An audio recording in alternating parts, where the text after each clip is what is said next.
Welcome to The Hidden Self. My name's Chris and this is the second video in our series A Journey into Our Soul. Today we're going to talk about energy. Now some of you, energy might conjure memories of being in a classroom studying physics. For others it might conjure memories of reading about auras and different types of energy fields. For others you might think of the law of attraction. Whatever it is, we would like to come at this slightly differently. I'd like to try a thought experiment. I want you to imagine that you're sat on the side of a mountain and that there's this strong wind blowing through you and around you. And this wind is like a fog, and within this fog you see wisps of green, wisps of yellow, wisps of orange, wisps of blue. And you reach out and grab one of these wisps, and as you bring it closer, you hear voices of a past, and then it's gone. Now there might be a few of you out there that think I've just gone bonkers, but in fact this is exactly what is happening with energy.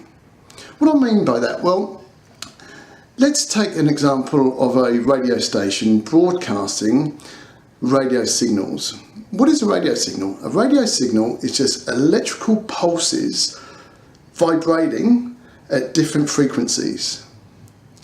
And that if we were driving down the motorway in our car, we could turn on a radio and instantly we would hear music from that radio station.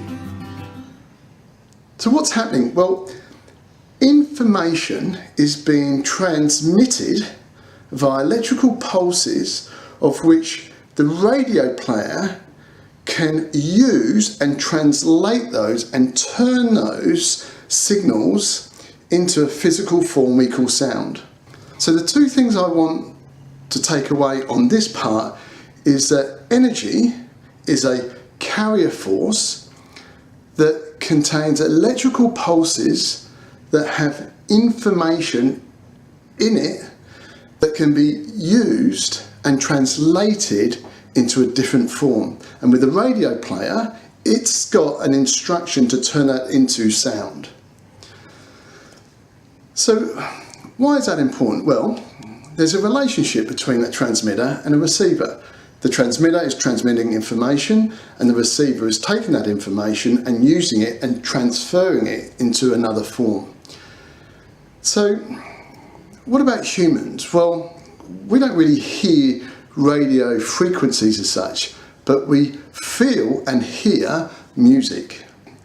So the three energy fields in which we are receptive to and sensitive to is light, which is a form of electromagnetic energy, sound waves, and the energy of our mind, the energy of thought. With sound waves, I can play a song that has a certain rhythm and a 2-month, 3-month baby will start reacting and responding to that music. If I change the channel and I'm listening to sad music, I might start to feel depressed. I might bring my state down. For those of you who like heavy metal, you turn the station on to some heavy metal music and you go bonkers. But you get my meaning. You get what I'm trying to say. Is that different vibrations of music affect us differently. If I'm looking at a movie, or if I'm looking at a picture in a magazine or something on the internet, I'm not seeing that for real. All I'm doing is I'm taking the image that's transmitted by light to my eye, and I'm using that to create some meaning, to create a story behind that image of which I'm going to react to. I'm sensitive to light and imagery. And so that is exactly what's happening when we think about what our thoughts are. They are energy carrier forces in which the mind, our thoughts are the transmitter and our body is the receiver.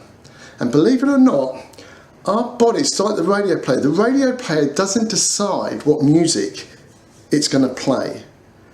That's already embedded in the electrical frequencies that's being transmitted from the radio station. Our mind, our thoughts are exactly the same.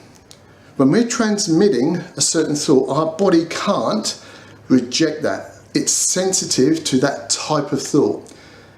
If we're in harmony and we're feeling love, that's because our thoughts have a certain profile, a certain charge to them. If we're feeling angry and agitated and frustrated, that's because our thoughts have that type of charge to them and that our body is responding to that. If we're feeling depressed or anxious or feeling that we're being rejected, then our thoughts have a certain energy profile in that.